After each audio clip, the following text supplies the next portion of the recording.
Hello everyone, welcome back to my YouTube channel study point. इस video में हम लोग चैप्टर 3 जो कि है अंडरस्टैंडिंग क्वाड्रिलेटरल, उसके क्वेश्चन नंबर 5 to 7 को डिस्कस करने जा रहे हैं। तो चलिए शुरू करते हैं क्वेश्चन नंबर 5 से। क्वेश्चन नंबर 5 बोला गया है, in the given figure find the value of x. मैं पहले फिगर को ड्रॉ कर दे रही हूँ और जो जो भी एंगल दिए गए हैं उन्हें मैं उन्हीं जगह पे लिख ले रही हूँ। उसके बाद उनमें से एक वेरिएबल दिया गया है जिसको कि हमें फाइंड आउट करना है।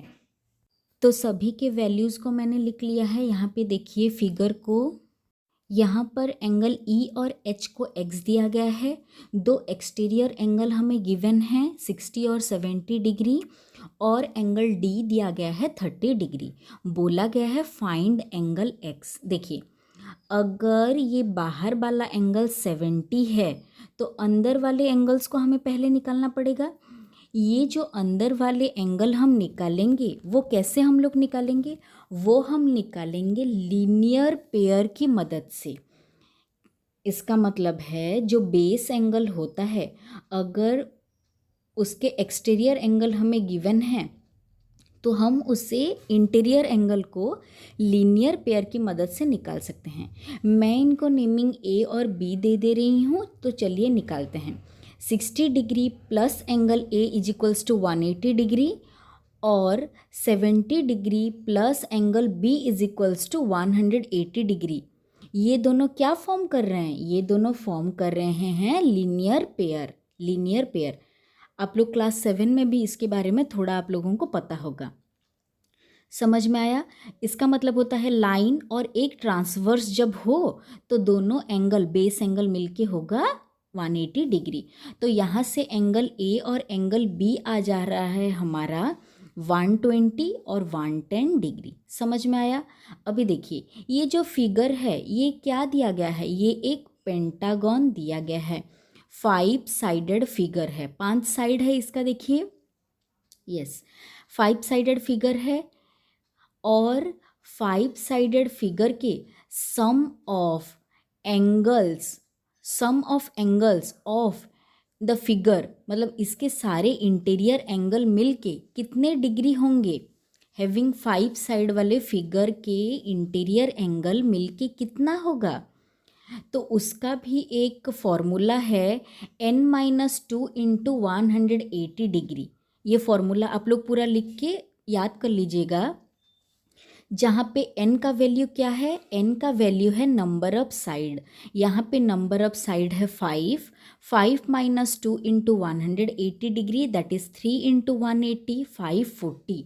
तो sum of interior angle of the figure का फॉर्मूला वहाँ पे लिखा गया है, तो आप लोग इससे याद कर लीजिएगा। उसके बाद तो सारे एंगल मिलके होंगे 540 डिग्री। तो लिख लेंगे सभी को हम लोग। 30 plus x plus 120 plus 110 plus x equals to 540 degree. देखिए, दो एक्स है, एक 110 एक 120 और एक 30 दिया गया है। दोनों x प्लस एक्स मिलके कितना हो जाएगा? 2x प्लस 110, 120 और 30 को अगर हम लोग ऐड करेंगे तो ये आ जाएगा 260 is equals to 540।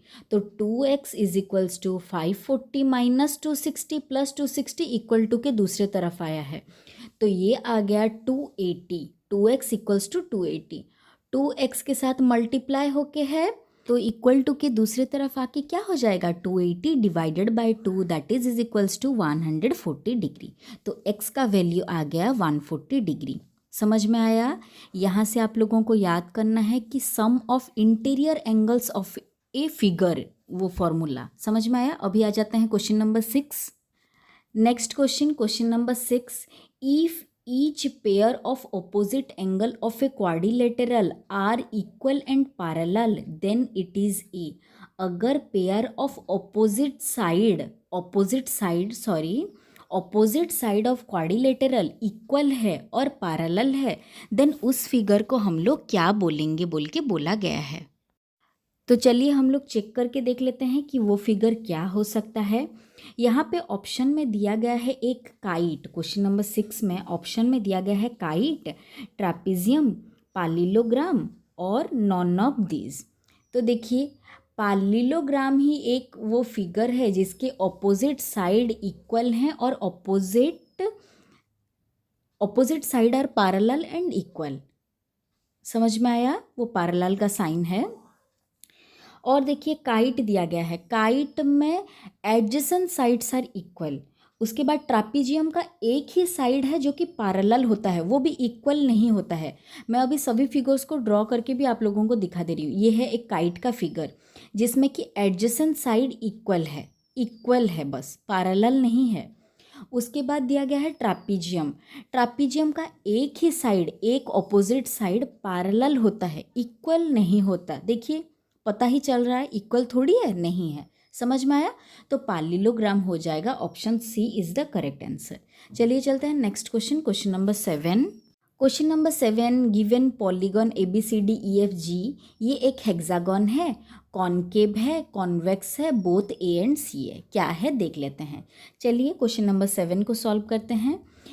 Question number 7 को सॉल्व करने से पहले आप लोग जान लीजिए कि कॉनकेव पॉलीगॉन और कॉन्वेक्स पॉलीगॉन में डिफरेंस क्या होता है। पहले मैं फिगर के बारे में लिख ले रही हूँ।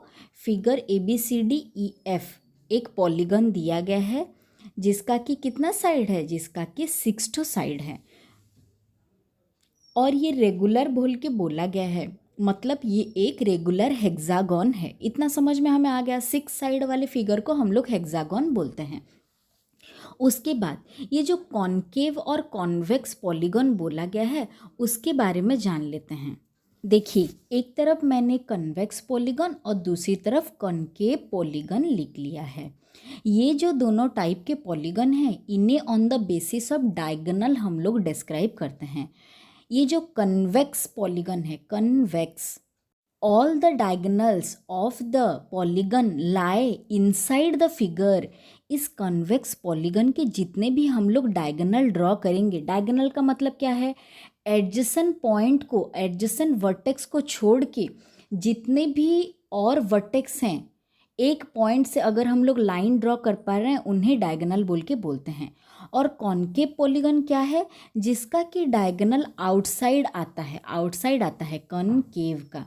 तो देखिए इसका फिगर, कन्वेक्स पॉलीगॉन का ये फिगर दिया गया है जिसके कि सभी डायगोनल्स हम लोग अगर ड्रॉ करेंगे इनसाइड ही आएगा। देखिए पास वाले वर्टेक्स को छोड़ के सभी पॉइंट से मैं ड्रॉ कर रही हूँ।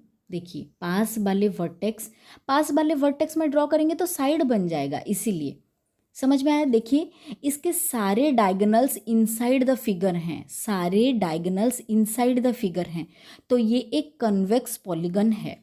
और कॉनकेव पॉलीगॉन का फिगर हमेशा कैसा होता है, देखिए केव लाइक स्ट्रक्चर थोड़ा होगा, बनना नहीं हो पाएगा बाहर डायगोनल इसका फॉर्म। देखिए उस पॉइंट से उसका अगर डायगोनल हम लोग ड्रॉ करेंगे, कहाँ आएगा, बाहर की तरफ आ रहा है या नहीं, आउटसाइड द फिगर, इससे बोलते हैं कॉनकेव पॉलीगॉन। समझ में आया? तो ये एक हेक्सागन है और कन्वेक्स पॉलीगॉन भी है। समझ में आया? जिस फिगर के डायगोनल बाहर आते हैं उन्हें कॉनकेव बोला जाता है। समझ में आया? तो आप लोग इन नंबर्स को प्रैक्टिस कीजिएगा और कोई भी डाउट हो आप लोग कमेंट सेक्शन में पूछ सकते हैं। Thank you for watching, take care.